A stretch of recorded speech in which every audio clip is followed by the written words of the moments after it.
Hello दोस्तों, कहानी संग्रह चैनल में आपका स्वागत है। आज हम आपके लिए लेकर आए हैं रक्षाबंधन की कहानी। रक्षाबंधन भारत देश का प्रमुख त्योहार है। यह श्रावण मास की पूर्णिमा को मनाया जाता है। इसे नारियली पूर्णिमा भी कहते हैं।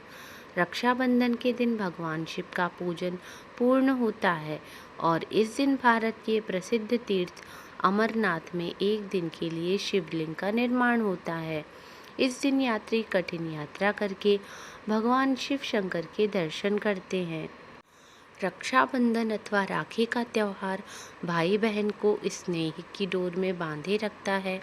इस दिन बहन अपने भाई को राखी बांधती हैं और उसके जीवन की मंगल कामना करती हैं।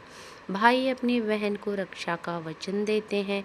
रक्षाबंधन के दिन घर के प्रमुख द्वारों के दोनों ओर श्रवण कुमार का चित्र बनाकर खीर से पूजा करते हैं। इस दिन भगवान के घर द्वार के कलश के व वाहन को भी राखी बांधते हैं।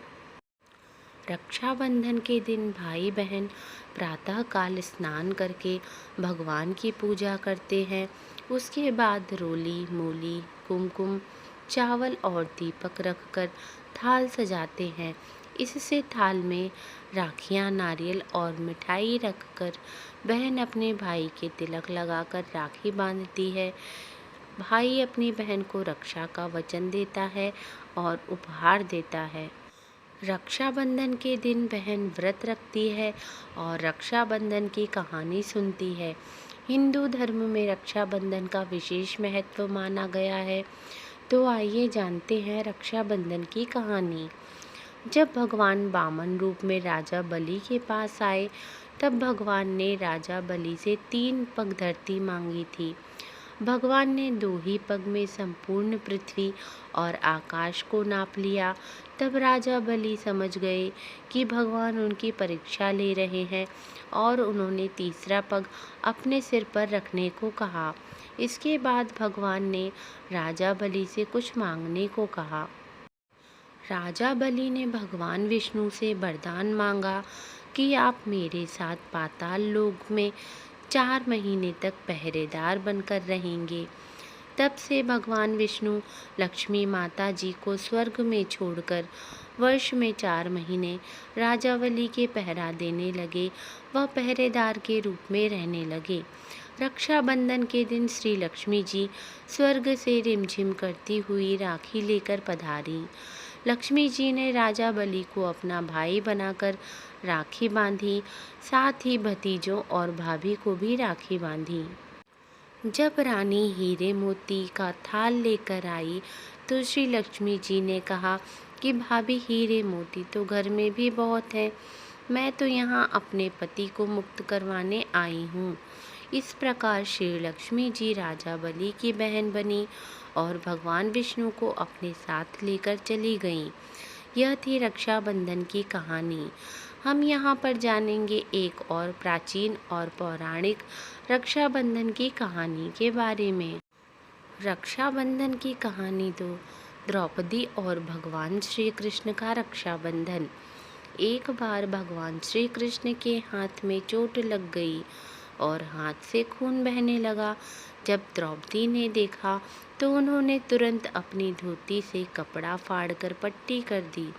तब से श्री कृष्ण इस बंधन के ऋणी हो गए और जब दुशासन द्रौपदी का चीरहरण करने की कोशिश कर रहा था, तब श्री कृष्ण ने द्रौपदी की रक्षा की व लाज को बचाया। कहते हैं जिस दिन द्रौपदी ने भगवान श्री कृष्ण की कलाई पर अपने पल्लू से कपड़ा बांधा था, उस दिन श्रावण पूर्णिमा थी। तब से इसी दिन रक्षाबंधन का त्योहार मनाया जाने लगा। रक्षाबंधन की तीसरी कहानी। राखी की कहानी ऐसी भी थी। सिकंदर ने पूरे विश्व में अपना परचम लहराने की सोच रखी थी। उसने चारों ओर युद्ध करते और जीते हुए भारत की सीमा में प्रवेश किया। उसका सामना भारत के राजा पेरू से हुआ। राजा पेरू अत्यंत पराक्रमी, बलशाली और वीर पुरुष थे। उन्होंने सिकंदर को पहले ही युद्ध में धूल चटा दी। तब सिकंदर की पत्नी ने अपने पति की रक्षा के लिए राजा पेरू को राखी भेजी थी। राजा पेरू आश्चर्य में पड़ गए, लेकिन राखी के धागों का सम्मान करते हुए उन्होंने इसे अपनी कलाई पर बांध लिया। जब सिकंदर और राजा पेरू का आमना सामना हुआ, तब राजा पेरू ने सिकंदर को मारने के लिए तलवार उठाई। तब उन्हें कलाई में बंधी राखी दिख गई और तलवार को रोक लिया व बंदी बना लिया गया।